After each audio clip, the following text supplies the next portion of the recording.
All right, so let's talk about how to learn game.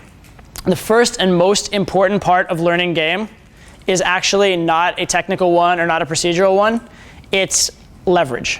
It's understanding for yourself what's at stake and what your options are. Okay? Your options are learn game and go through the pain that comes with it. Go through some disappointment, go through some heartbreak, go through having success and having failures, getting rejected, go through that pain. Or you can choose the other pain, which is the pain of being lost and confused and not understanding girls, or the pain of not having the girls you want in your life, the pain of looking at other guys with the girls you want and thinking, what do they have instead of me, that sort of thing, right? But you need to decide that you are willing to withstand the pain that is moment to moment as opposed to the pain that is long term, all right? Look at when you're running a set and look at when you're learning game, sort of like a fire that's burning. All right? If you have a fire burning and you don't ever put any wood on it or put any kindling on it, it's guaranteed to eventually go out. It's a guaranteed failure as a fire. But there will be no moment where it's painful and shocking and hurts in that moment. All right? Whereas if you put wood on the fire, you might smother the fire, you might kill the fire at that moment. But you know that absolutely you have to do it. You know it's a process that's necessary for long-term success, even though it's risky in the short term. All right? It's the same thing with game. You have to take pain in the short term in order to avoid that long-term pain. And I want you to understand it. And actually, in a way, you should learn to take pleasure in that pain. Right? In the same way that like if you go to the gym and you work your muscles and they hurt, and the next day you're like, you know, feeling like kind of shitty, but like it's a good shitty where you're like, yeah, I got this, I'm doing it, right? You should feel the same way about game. You need to understand truly that it is a long-term pursuit and understand that you need to commit to it as such, okay? Know in game that what is your best set now will be your average set in 6 months, if and only if you go out consistently, push yourself hard, and do it the right way, okay? So that's what's so important. So imagine right now your best night out.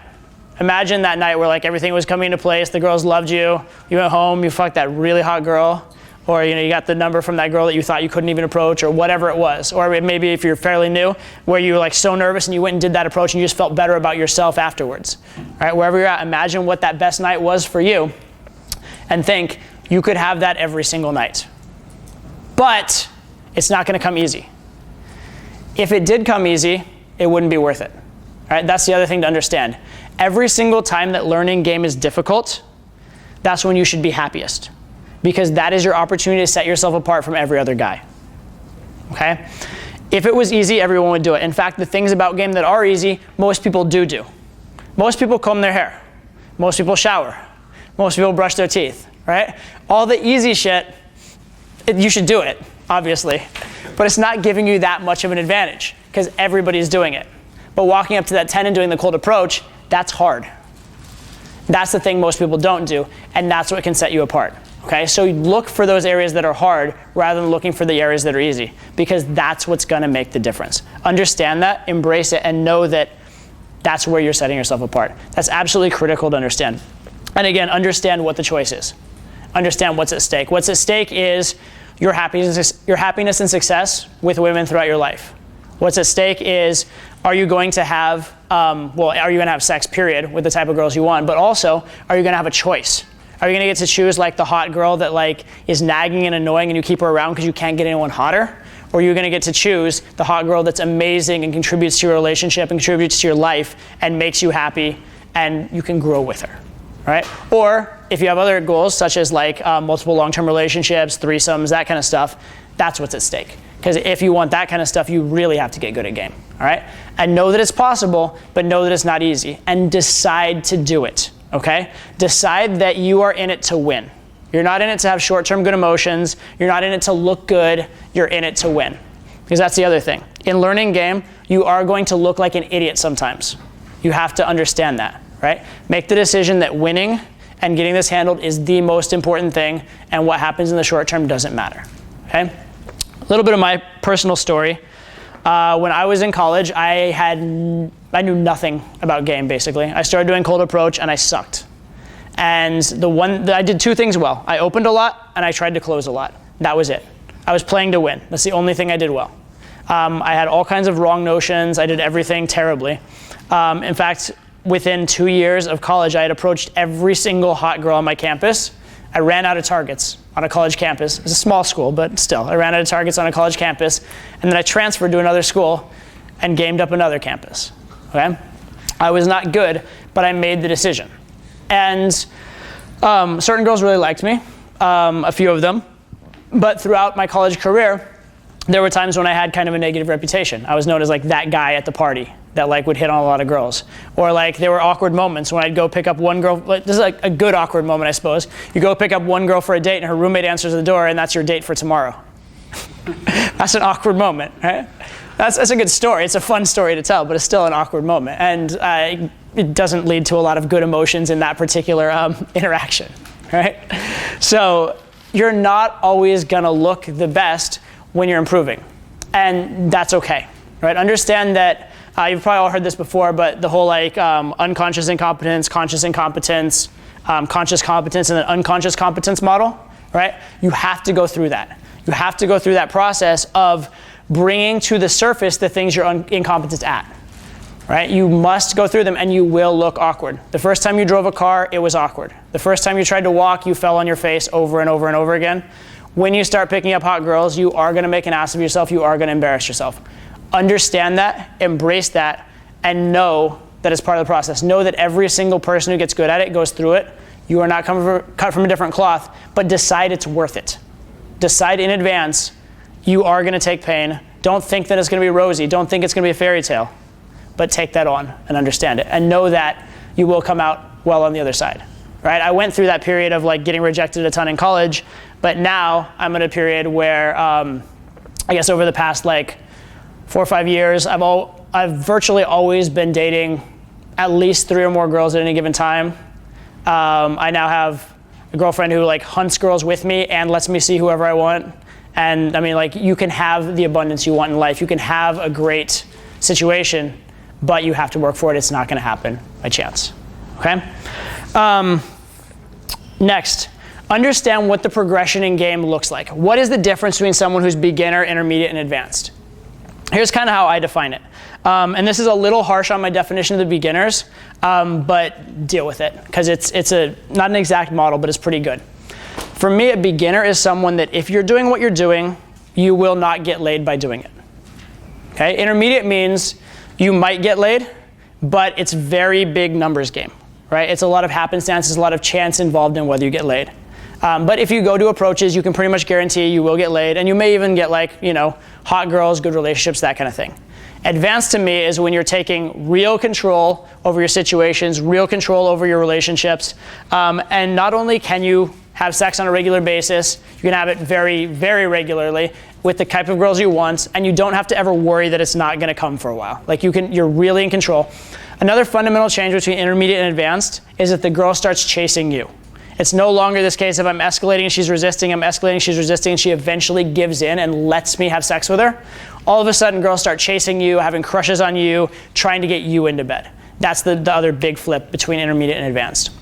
And so, the interesting thing though is that what gets you from beginner to intermediate is not the same thing that gets you from intermediate to advanced. And this is why so many guys get stuck at intermediate, right? What got you from here to here will not necessarily get you from here to here, okay?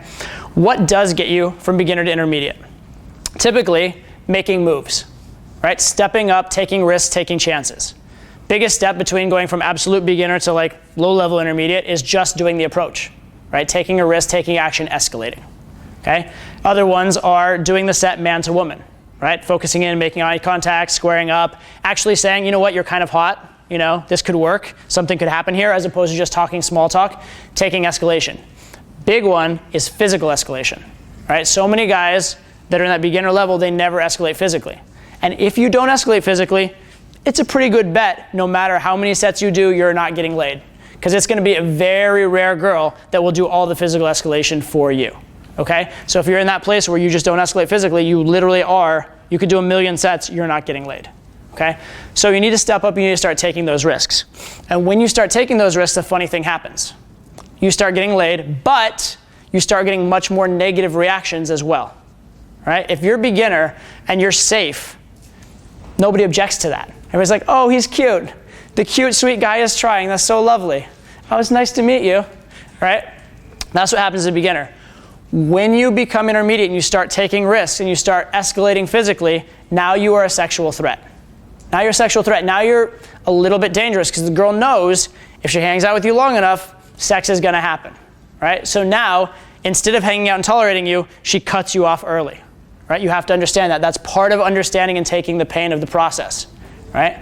And as you are intermediate, you just have to deal with that. You're going to get a lot of sex that's going to be a little bit pushy in nature because you're not completely calibrated yet and you're not flipping the script. So it's going to be a situation where you're talking to the girl, she likes you, you escalate, and all of a sudden the girl that likes you is like, whoa, whoa, whoa, what happened? And the interaction can turn south. Also, when you do have sex, a lot of times there will be last minute resistance. There will be a lot of like 2 steps forward, 1 step back, 2 steps forward, 1 step back, like 10 hours in the bed, like messing around and fooling around, and you have to break for lunch and then go back to it and shit like that, right? That comes with the territory. Understand that it's fine, it's normal. Eventually, it will turn around. But the thing is that just getting more physical and just taking more risks will get you from beginner to intermediate, but taking more risk will never get you from intermediate to advanced, at least not the same type of risks, okay? So it's not just more of the same. It's not just go more beast mode, go more dominant, go stronger. That won't get you there, okay? What it is actually becoming calibrated and actually, ironically, learning to back off. Learning to back off, learning when to get the girl chasing you. And so what you want to do in that transition between intermediate and advanced is you need to start focusing on specific techniques. You need to start ironing out particular parts of your game. All right, you need to start, for example, if you're very charismatic, if you're like very fun and charismatic, and that's what carries you through the set, that can hide a lot of other weaknesses, okay? And so if you're aware that something is really good for you, sometimes the best way to train, and this is hard, again, why don't guys get good at game? It's because it's hard. What you should do, sometimes take away what works for you and make yourself work without it, okay? When I had to learn to go from structured canned routines to learning natural style game, one transitional step that Tyler made me do was he made me go as boring as humanly possible in set. He said, walk in and game just by being non-reactive. You're not allowed to say anything funny. You're to try and actively avoid being interesting. Just go in, say hi, introduce yourself, be non-reactive, and then attempt to gradually move the set forward. But don't attempt to be interesting. Don't attempt to be funny. Because what had happened is for years, I was relying on being funny, having canned routines, having all this like scripted material as a crutch. And I thought that's what you needed for game. And I got addicted to like indicators of interest. I got addicted to the girl like laughing and screaming and touching me. And I didn't know how to game when that wasn't happening, right? And it sucked. There are very few feelings as difficult as talking to a really hot girl, knowing that there's a technique you could probably do that might make her like you, and forcing yourself to not do it, okay? But the reason why I'm still up here as like a relevant person in the pickup community, like 15 years in, is that a lot of times when I got to a plateau or I got to a big hurdle or a big sticking point in game, I thought to myself, okay, let me unlearn, let me back off, let me figure this out. In fact, a lot of times, this is the really tough one, when your game's getting really good and then you see something that really changes your paradigm. For example, again, we're doing indirect game. We're doing game where it's all like, oh no, hands off the merchandise, can't touch, no, you and I won't get along, pushing the girl away over and over again. And then I met this guy named Ryan in, not RSD Ryan, by the way, different Ryan, in Los Angeles, who he had a different style of game, where he basically just complimented the girl the whole time, told her how adorable she was, told her how sweet she was, like blamed her for turning him on, like completely the opposite of indirect game. And he was getting better results than just about anyone I'd ever seen. At the same time, I was on a rampage where I'd slept with like a whole bunch of girls in the last month and they were really like hotter than I'd ever slept with. So I had a choice. I had a choice to forget what I'd seen and say, you know what I'm doing is working, forget it, I don't care. Or I had a choice to actually like stop doing what was working for me and say, I'm gonna learn this style of game because I'm interested in the learning, I'm interested in the growth, I'm interested in really discovering what this is all about. And I did. And the next month sucked. I was terrible at it for a month. But the next month after that, I did even better than I ever had even at my best, right? And then once I had that, then I could mix the two different styles of game, and from there, I could now handle different situations, right? Because the problem with the indirect style of game is that once the girl likes you, it's very difficult to escalate. The nice thing about going direct is it's very congruent to escalate. If you're telling the girl, you're so hot, why are you turning me on? It makes total sense to get physical. If you're saying, hey, hands off the merchandise, why is this happening? Then you're like, oh, by the way, like, what the fuck are you touching me for now, right? It doesn't make sense, right? But by learning different styles of game and being willing to drop things and go back and forth, I was able to continually be relevant. And that's something I've done probably 5 or 6 different times in my game. Is I've said, I'm dropping everything that's working. I'm going to learn this new thing because it's interesting to me, etc. Now, you guys don't have to go quite that extreme. You guys are not trying to be on the bleeding edge of pickup, right? You guys are just trying to have like good relationships with hot girls. So you don't have to like drop everything. But that said, be open to new theories. Do not ever have a model that's inflexible and doesn't allow for new information. If you have that, you will stagnate, right? And again, your average set now, or sorry, your best set now will be your average set in 6 months. If and only if you don't allow yourself to stagnate. If you allow yourself to stagnate, what you're getting now is what you'll get for the rest of your life, right? Which may or may not be a terrible thing, but it could be better, all right? So have that long-term perspective always. Okay. I want to talk about another idea. This is a new idea, and this is an idea I call leveling. Okay, and this is another reason why we'll get you from beginner to intermediate, will not get you from intermediate to advanced. Every behavior that we have socially, it basically indicates our level of social calibration, our level of social value. In the same way that we rate girls, oftentimes, like 1 to 10 on how hot they are, we're being rated as well. But we're not being rated on attractiveness so much because guys aren't judged on that. We're being rated on how cool we are, how socially calibrated we are, how well we know the dance of seduction, okay? And there are certain things, again, that indicate high value and certain things that indicate low value.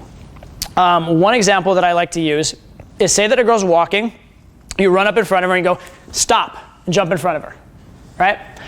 What does that say about you? Well, number one, it says a few good things. It says, I'm confident enough and like comfortable enough in myself to take a risk, right? So you're automatically indicating as a man, you're not like probably a 5 or below, right? You're saying like, I am an above average man. Most like chody guys, most shy guys would never have the balls to do that, right? And if they did, their voice would squeak or they wouldn't come through, right? So you're indicating good things about yourself. And so what'll happen with a lot of guys, let's call that like as a behavior, let's call that about a 6.5 or 7 level behavior. So when you do that, you're identifying yourself as like about a 6.5 or 7 minimum, right? But what are you also saying? You're also indicating that you're not a 10. Here's why. Imagine George Clooney doing that. Can you? Right? Imagine Brad Pitt on the street running up and going stop and jumping in front of a random girl. It doesn't make sense because a man who's truly abundant and who has girls chasing him wouldn't have to. If George Clooney or Brad Pitt want to stop a girl, they'd be like, hey, you. She'd turn, look at him, and be like, oh, it's Brad Pitt or George Clooney, right? And run back and go talk to him. He wouldn't have to do that. He wouldn't do something put on like that. And up to a certain level, it doesn't matter too much because you're not being judged that harshly by the girls. But when you get to the truly elite girls, you are being judged that harshly because they have a lot of really, really good options, okay? So let's look hypothetically at someone's pickup journey. Let's say they learn to do cold approach and they come across this move of jumping in front of the girl, stopping her, saying stop. And let's say they start hitting on like 7s, right? Now, what they're doing when they go do that, they're clearly indicating that their level of like expertise with pickup, their level of like social calibration, their level of coolness and confidence is about at that 7 level or so. So all of a sudden, that behavior works really well for them. And the girls instantly, within like a split second, know this is a guy who's at least at my level. And the girl's like, oh my God, I love you. You're so confident. You're so brave. You're so amazing. And you get the most incredible opens. Your sets go great. And then you do this for a while and you sleep with tons and tons of 7s. And then at some point you're like, fuck it, I can get these 7s, but I can't get the 9s and 10s. All right, well, what am I doing wrong? What am I doing differently? And you start saying like, you know what, maybe I'm not doing it assertively enough. Maybe I'm not doing it aggressively enough because they don't seem to stop for me. You do the same thing even more aggressively and you're just conveying even less calibration, right? So the same thing that got you from point A to point B can't necessarily get you the rest of the way, which is really frustrating because it's a behavior that you've done it and it's given you positive feedback, right? You've done it and you've seen it get results. So how are you supposed to know? How are you supposed to know that it's not a good behavior when you see it working? It's really a mindfuck, all right? And there's a lot of these types of behaviors. There's things like sitting down too early in a set, right? If you go up to a girl and you like sit down too quickly, you're conveying that you're confident and you're entitled and you believe in yourself. So you're conveying, I'm not a loser. But at the same time, you're also conveying you're a little needy, you're a little try hard, that sort of thing, right? The other one would be like, for example, like if you text a girl and she doesn't text back, just being silent. You're not committing the low value mistake, You're not committing the low value mistake of like being super try hard and needy, but at the same time, you're not conveying the high value of being entitled and saying, what the fuck, right? The other wrong one would that be saying what the fuck, but saying it in a needy try hard way, right? So there's all these ways you could go wrong and instantly convey where you're at, right? So how do we learn? How do you know? Here's some good metrics. If you're getting to a particular sticking point in your game, if you've been at like a threshold or a plateau and you can't seem to get past it, look at the things you're doing in game and ask yourself this. Would I do this if she was already my girlfriend? Ask yourself, would I do this if this was someone who I was seeing in a non-sexual way, just friend to friend? Would I act in the same way? And then third, we'll ask maybe two more. Ask, am I adopting a persona when I'm doing this? Am I changing my voice? Am I changing my physical mannerisms? Am I changing my body language when I'm doing this? All right? And then lastly, ask, am I having fun doing this? Am I having fun, or does it feel like a technique or like pushing a button? All right? Ask yourself that about the various things you're doing in game. Because if you can answer that you would do it with a friend or a girlfriend already, and if you can answer that you're not putting on a persona or pressing a button, it's very likely that it is indicative of actual high status, as opposed to gimmicky high status, right? So that's what this really comes down to is, are you getting attraction through a gimmick, or are you getting attraction through truly being high value, truly being non-reactive, and truly offering value, right? So ask this about your behaviors. And don't be so ridiculous about it that you're like, everything that's working must be wrong, throw it all out. That's stupid too, all right? Stuff that's working, keep doing it. But do ask yourself, am I getting something to work in a way that feels unnatural or in a way that I wouldn't do if I was truly confident? And if that is the case, experiment and try and come up with other ways to get that same result. Because those other ways to get the same result are likely the actual high value ways, okay? That's what you want to be doing. So that's a good metric to use as an indicator. What else? Okay. Next. You need to practice technique to get good, right? It's necessary. A lot of guys go out often. They're called alcoholics and or bartenders, right? No, a lot of guys go out a lot. A lot of guys go out a lot just because they like talking to girls and stuff like that. And some of them become really good naturals. Some of them do. Most of them don't. Most of them become like idiotic guys that have no clue and just like get lucky from time to time, right? The difference between you guys here and all of them is that you've actually taken the time to step up and study technique. So understand that technique is a good thing. However, understand that it can be taken too far, okay? There's such a thing, we have the term keyboard jockey. It's the guy that like sits and like reads and studies pickup theory for 8 hours a day and never goes out. It's funny, the toughest students I've ever had on boot camp in my entire life are the guys who know the most theory, right? You could give me just about anyone to work out with on boot camp. The guy that like I almost can't work with at all on boot camp is the guy that knows every word that's been written in the pickup community for the past 10 years and hasn't done an approach. That's the worst guy. The only way it could be worse than that is if he'll actually dispute it with me too. If I'm actually like, you need to do this, I'd be like, but so-and-so guy with weird handle name from forum said 10 years ago that, what the fuck? That's just messed up. But you have to go out. Pickup is played in the field. You need to be getting out and doing much more field time than theory time, all right? So, number one, do that. Number one, if you're not doing at least 3 or 4 times as much time in field as you are reading and listening and like studying it, get out in the field more often. You need a lot more field time. Number 2, when you study pickup theory, try and study theory that's relevant to what you're actually working on. Don't just mindlessly like digest like whatever somebody put out and be like, oh, this is what I should learn right now. And because I'm a beginner and somebody said some advanced weird technique about like insulting a girl in a certain way and flipping the script on her, that I should adopt that behavior because that's what I happen to see right now. right? Don't try and learn pickup all at once. Try and focus on what your particular sticking points are. So if you're opening but you're not getting the hook very often, try and look up material specifically about hooking sets. If you are sort of like intermediate in game, don't focus a lot on trying to like do crazy advanced like, you know, flying backflip opener type sets. Just like get your bread and butter right and focus on your consistency, all right? So you want to make sure that the theory you work on is relevant to where you're at and it's actually structured and tailored to exactly what you're doing, all right? The great thing is that you guys have resources like the forum. You have resources like the ability to come to free tour, come to hot seats, ask us questions, that kind of stuff. So use that opportunity, but focus in on what you're actually working on. Don't just try and like become some like encyclopedia of pickup. Right? Focus on what's uniquely working for you. And every single thing, don't ever take it as doctrine. Don't ever take it as like dogmatic. All right? Just because I tell you something and say it works, that doesn't mean it'll work for you. You are a different person than me. Okay?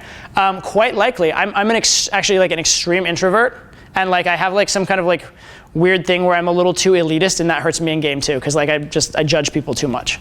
Right? You probably don't have those problems. So don't adopt my game and give yourself those problems, okay? Take what you do naturally well. If you're more extroverted, learn a game that's a little more extroverted. If you're very verbal, I'm very verbal, so I have a very clever, witty verbal game.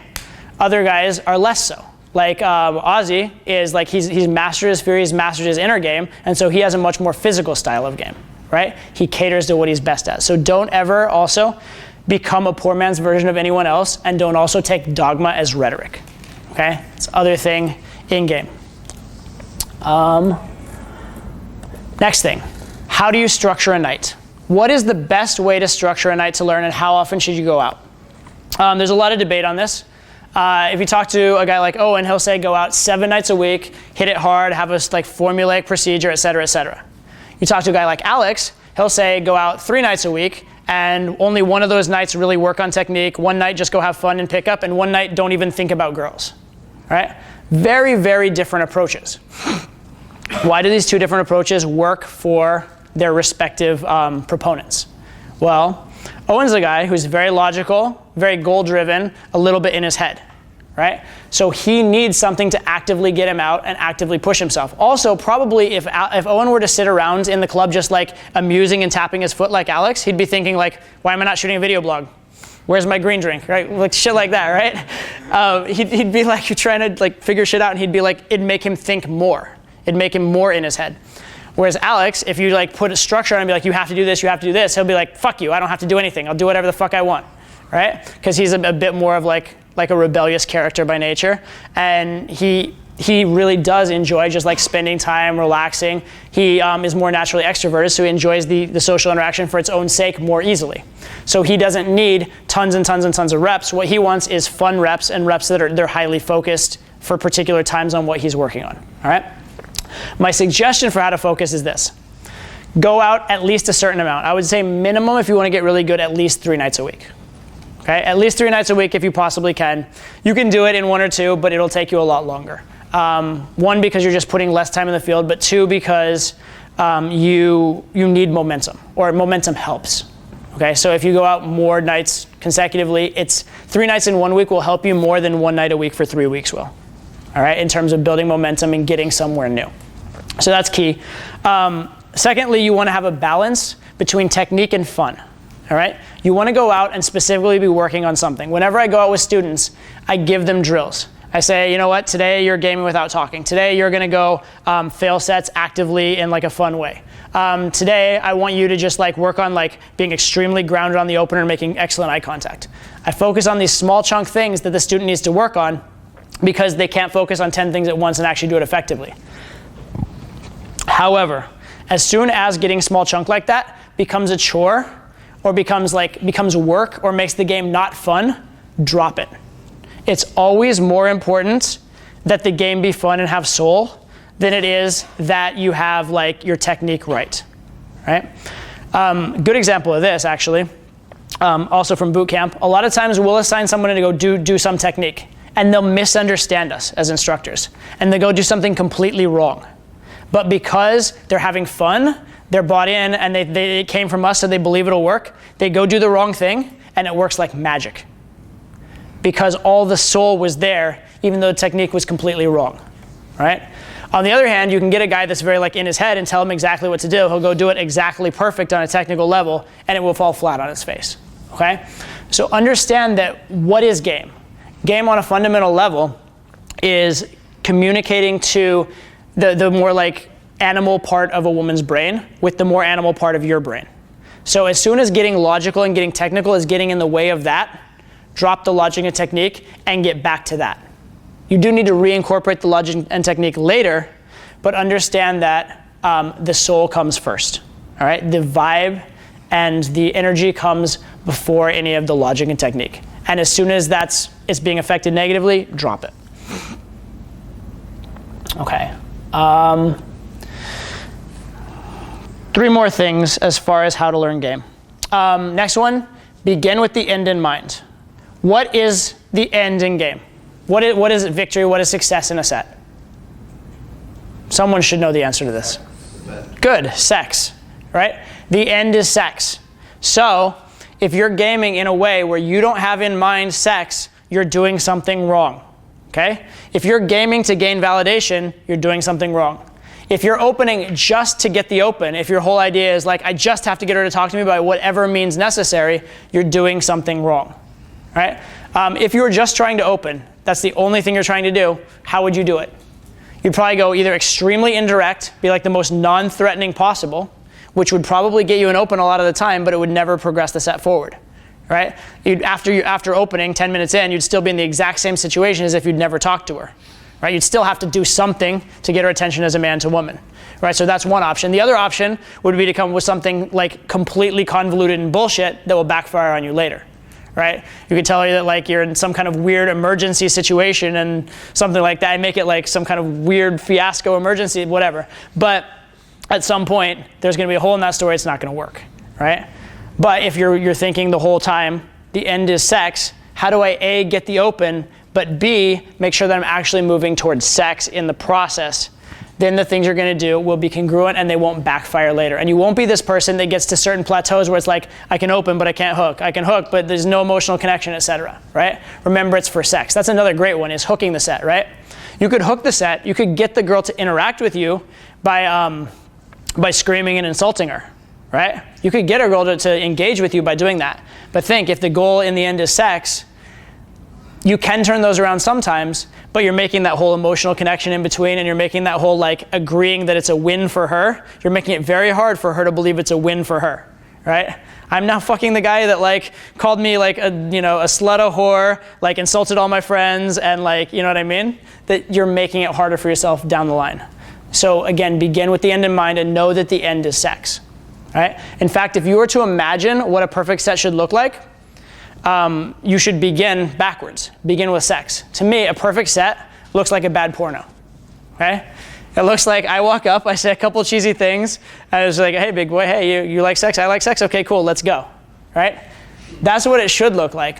And so I'm basically reverse engineering the entire interaction so that it ends that way, right? And I'm thinking that way. I'm not thinking, how do I make her like me? How do I get validated? I'm thinking, how do I get her chasing me? How do I get her to make a decision for me? And how do I get her investing in me? Because that's the stuff that's actually gonna lead towards sex down the road, right? So having that right focus is very, very critical. Don't focus on the next step. Do focus on the next step, but focus on the next step only if it doesn't detract from the overall. Don't get the next step in a way that's negative to the next 10 steps that follow it.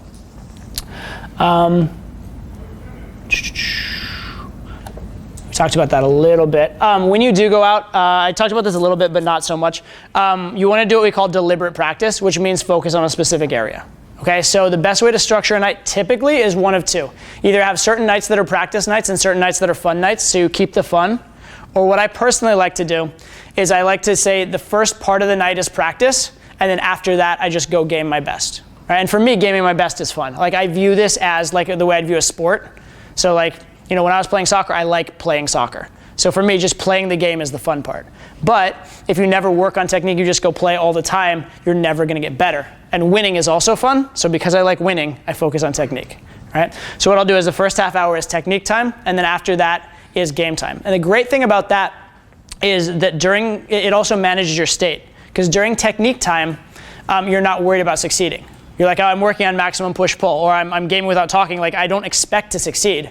So it just gives you permission to fail, permission to get entrenched in the process, and to learn to enjoy it. And then when you do go to I'm just playing, everything seems so easy by comparison. So it's light and easy and free, and you just feel like you're in better state. So that's why I particularly like that way, which is go do something very technical, or go do something with a specific aim in mind that's not succeeding at game for the first half hour to an hour. And then after that, let the night be whatever it will be. So that's my personal technique. But for you, whatever works for you, find a balance of learning technique and going and having fun. If all you're doing is having fun all the time, good, you'll get results today, but you'll never get any better. If all you're doing is technique all the time, you will get probably very, very few results today, and you might actually get worse because you're gonna make the soul go out of your game.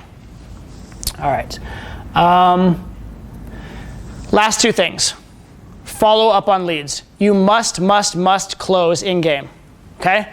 The one of two things that I did well when I started was I always closed. If a girl rejected me, if a girl said, I'm too busy to talk, my response would be, oh, it's nice talking to you, what's your number? Okay? To me, at that time, a phone number was the only close available. But I always tried to close. 100% I tried to close. What does that do in your sets? If you decide that you're gonna ask for a phone number in every set, what does it do? Number one, it gets you more phone numbers. That's a good thing. Number two, and this is actually more important, most guys go into set and they try not to make it awkward. They'll run the whole set in such a way as to avoid negative emotions. Now, if you know that at the end of the set, you're gonna say, what's your phone number? And there's gonna be a negative emotion in a bad set, you're gonna feel a lot better about the earlier negative emotions. You're gonna be much more okay with having negative emotions early on because you know that that's avoiding the super awkward, what's your number out of the shitty set or out of the platonic set. Okay, so knowing that you're gonna try and close and knowing that you're gonna force something later gives you more permission to force things earlier on. That's very, very important. It's very important to have that motivation. And when you do have that thing where you're forced to ask for the number in a bad set, the next set, that's really gonna remind you, go harder. Right? It's gonna force you actually push yourself, actually make something happen out of the set so that it has a chance to work. And the next one is follow up on the numbers you get. Follow up on your leads. So many guys feel good about getting a number, they feel happy, and then they never call. Once they get a few numbers that flake, they're like, oh, this sucks, all the numbers flake, and then they stop following up. Well, two things. Number one, if you follow up with your numbers, I promise you'll get more dates and you'll get more sex. Number two, though, and this is important, if you know that you're gonna force yourself to follow up on the number, when you're in the set getting the number, you're not gonna get the bullshit number that's just bullshit number and leave. You're actually gonna do the proper steps to make the number solid. Right? If you're like, oh, this set's kind of good, but not going that well, let me make this my excuse. Hey, what's your number? Okay, cool, nice talking to you, bye. And they're like, oh, phew, that's over, success. I can feel good about myself. If you know you have to follow up, now you can't do that. Now you have to actually think, how do I make this set good? Understand you're not gaming for a number, you're gaming for the interest behind the number, right? And ideally, you're not even settling for numbers, you're trying to pull right then and there if possible, and if applicable. You're going for the higher close if possible. But at the very least, you want to be going for some close. And then the last tip as far as how to learn game that I give you guys is make a distinction between two time periods. There's field time and out of field time. Field time is action time. When you're in the field, don't think, right? Don't think, is my hair okay? Don't think, what's my opener? Don't think, I don't know, what should I be doing, with my taxes, another thing. But also don't be thinking do I look good? Is my technique right? Should I be negging more? Should I be more positive? Don't think those things in field. If you were playing a sport, say you're playing basketball, and you were trying to think as you're dribbling, you're thinking okay, I must put the ball between my legs at a slight angle, catch it on the other side, go behind, it's too slow, it's too clunky. You have to just trust when you're in that competitive environment, that whatever you have, you have. Whatever technique you've worked on, whatever skills you have, they're just there, okay? And just go with it and trust it. Don't try and be perfect. Don't worry if you're not. Trust that whatever practice you've done will come through in your technique. But don't be working too much on technique then. However, after you go out and you look back at your night and you think, why did these sets succeed? Why did these other sets fail? That's when you get technical. That's when you do analysis. That's like looking at the post-game footage, right? You say, okay, well, I seem to be having this happen over and over again. Maybe I should work on this. And then to have it in your head, study that area, practice that area, have it in your head, Maybe next time you do a little technique time, work on that technique, but then when you're in field trying to game, just trust that it's there. Don't be too focused on technique when you're in field, all right? That's action time, and that's the time to trust it and let your brain get that feedback. Your brain learns much more efficiently than you could ever help it learn, okay? Here's how efficiently the brain learns. The brain, and this is like a chicken brain. A chicken brain learns so efficiently that if you give a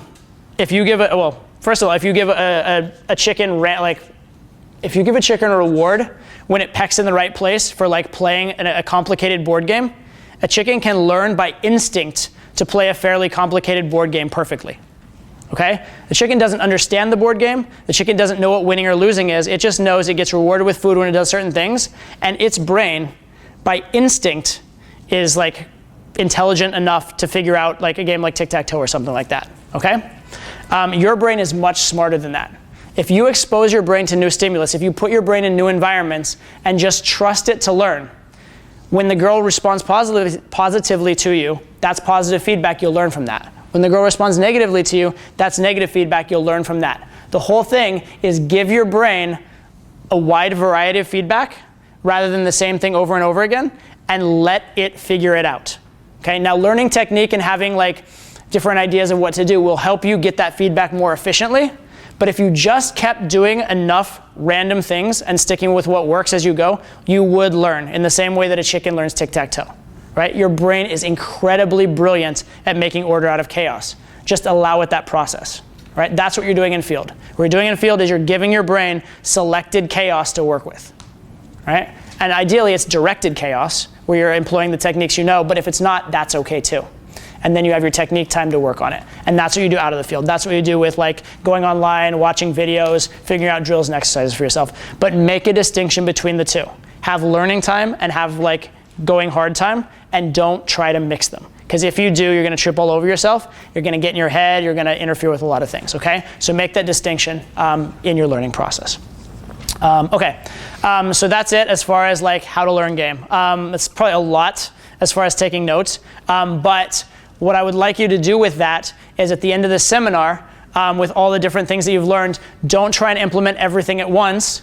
Take a few of the techniques, a few of the things, and implement them, and then a few more and a few more. The other thing I'll encourage you to do at the end of this, and I'll remind you of this tomorrow, is I want you to have a structured game plan that you're gonna follow, and I want you to be religious about it.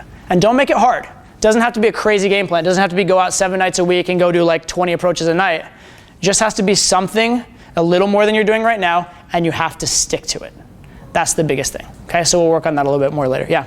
Yeah, when you're talking about learning and working on specific things with your technique, like if you have a weakness and you want to focus on that for the first half hour, sometimes with me it's glaringly obvious what I need to work on. Recently I got through a plateau where I was pulling a lot of girls to my house and making out but not like closing and having sex with them. And I've been able to push that through that the last few weeks, and now I'm just kind of at a point where I'm like, all right, cool, like it's working. I'm ambiguous in where I need to go and what I need to work on next. Okay. But I realized how amazing it was to focus on that one weak point. So when you don't know what you should be focusing on specifically, do you have any ways to like parse your game or start to think about stuff that? Cool. Yeah, I'll give you guys actually a few models. First of all, I want to say congratulations on pushing through that sticking point. That's really cool. Secondly, I want to say enjoy it. Right? Enjoy that like you're having sex with girls now when you're getting home. That's good. So enjoy it, and like don't be too like uptight with yourself. Like allow yourself that period of like enjoying your newfound like ability and freedom, because that's part of the fun of game. If you do want to look for your next sticking point, just kind of imagine what even better game would look like. Would it look like hotter girls? Or would it look like the pulls happening quicker? Or would it look like the relationships you're in once you sleep with the girls are better? Like think to yourself, what would I like? What could be even better, right? Because you're never perfect. Nobody's ever perfect. I'm not anywhere near perfect by any stretch. So yeah, if you're actively looking for things, just like imagine, what would I enjoy more? What would be better? And that's a good place to look. Now, in terms of how to make that happen, here are some models of game. And that's a really good question.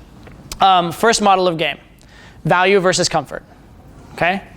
Basically, for a girl to sleep with you, she needs value plus comfort. She needs to feel like you're a high value guy, that like your sperm would be good for her, right?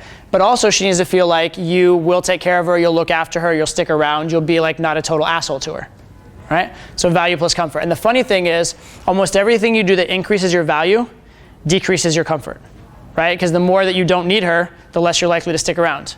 The more likely you are to stick around, the more it's like, why the fuck is he sticking around? Doesn't he have options? Okay?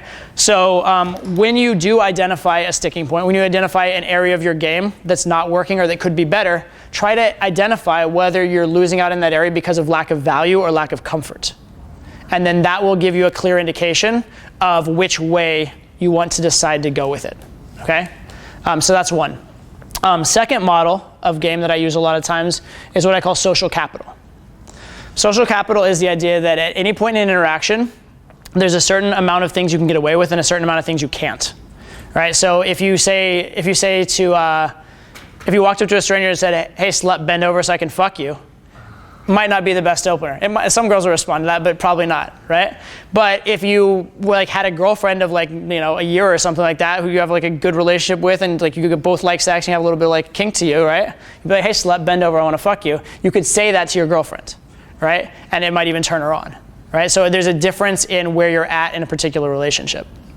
So kind of understand where you're at. And the earlier you are in that sort of social capital spectrum where you don't have a lot of value built up, you need to offer more value and ask for less in return. The more social capital you've built up, the more you can ask for. The more you can go for harder escalation, the more you can be more direct, that sort of stuff. So think to yourself, if I'm losing sets at particular points, or if I'm not moving them forward in the way that I should be, am I acting properly within the social capital matrix, right? Am I escalating so slowly that I'm missing windows, or am I escalating so fast that I'm pissing people off, right? Where am I at in that, and could I be better there, right? So are my sticking points not pushing it fast enough, pushing it too fast, or is it that I'm just not offering value and building my social capital so that I can get it forward, all right? So that's another model that I would use a lot.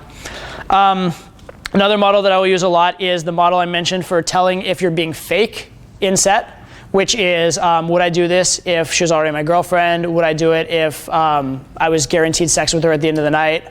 Do I do this with my friends? That sort of thing. So that's another one that I'll look to as far as gauging all that. And then the other thing that I would look at is look at your different channels of communication and decide if you're doing individual channels right or wrong, and if that's the case, you can either eliminate or emphasize certain channels. So if you feel like you're very, very physical in set, but you're not using your words as well, or maybe you're really good on the dance floor and you can get girls turned on there, but then you get them in a normal conversation, all of a sudden they're turned off. Well, then maybe you're overemphasizing your physical game and you're not very good on your verbal game. So what I might do is force myself to go in an environment where I can't utilize my physical game just to hone in on that verbal game.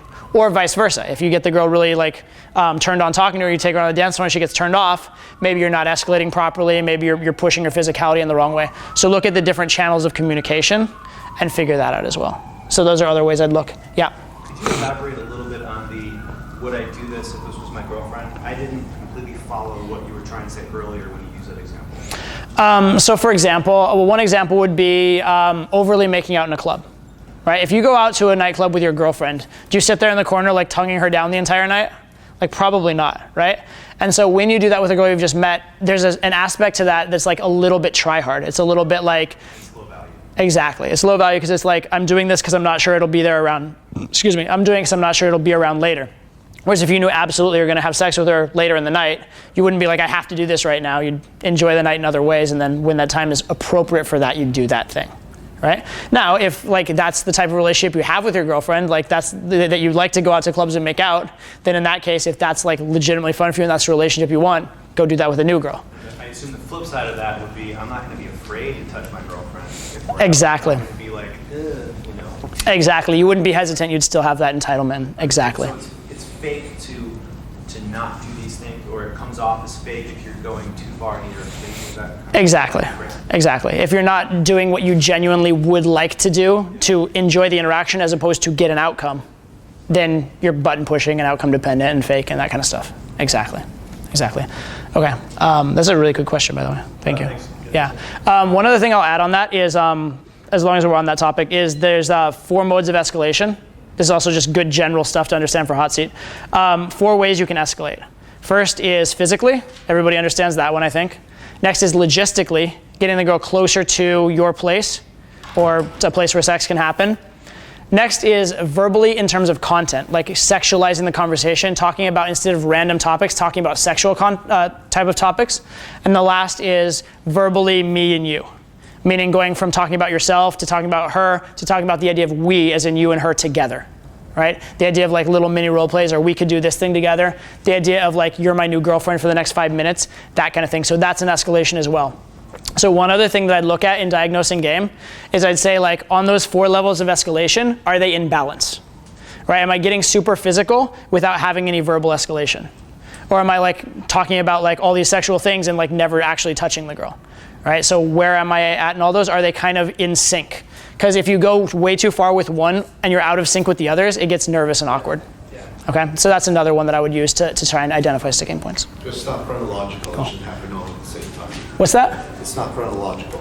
Yeah, no, it's not. It's not like all one, all the other. It should be, all of them should be kind of going up at the same time. Absolutely. Absolutely. Yeah. In terms of not putting on a persona, Mm-hmm. obviously we're not getting the results we want. We're not acting the way we should with the level of women we want. Mm-hmm. So how do we get there without putting on a persona? You don't. You put on the persona as little as possible in the process of getting there.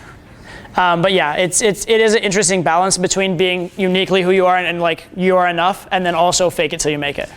So I'd balance the two. And what I would say is you're working on technique, and that's the fake it till you make it part. If you start feeling too fake and your results start getting really bad, then start dropping it and just be like, I am enough for a while. And then once you're getting comfortable again there, then try and implement it again. But you're not. It's not supposed to be smooth and easy the whole way. I wish it was. Actually, I don't. Because if it was, me being as good as I am wouldn't matter, because everybody would be as good as I am, right? So it's actually a good thing in a way. Yeah. What if you feel very nervous getting physical with a girl? How do you overcome that? Do it and see that the world didn't end. That's the best way I've found.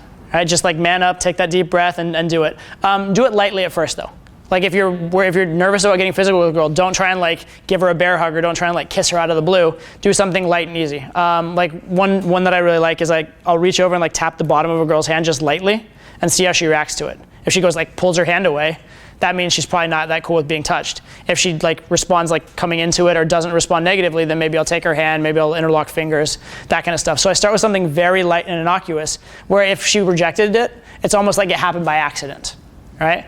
And I get that information without hearing a harsh no. We'll talk about that a lot actually when we get to the physical escalation stuff. But yeah, it's definitely very good.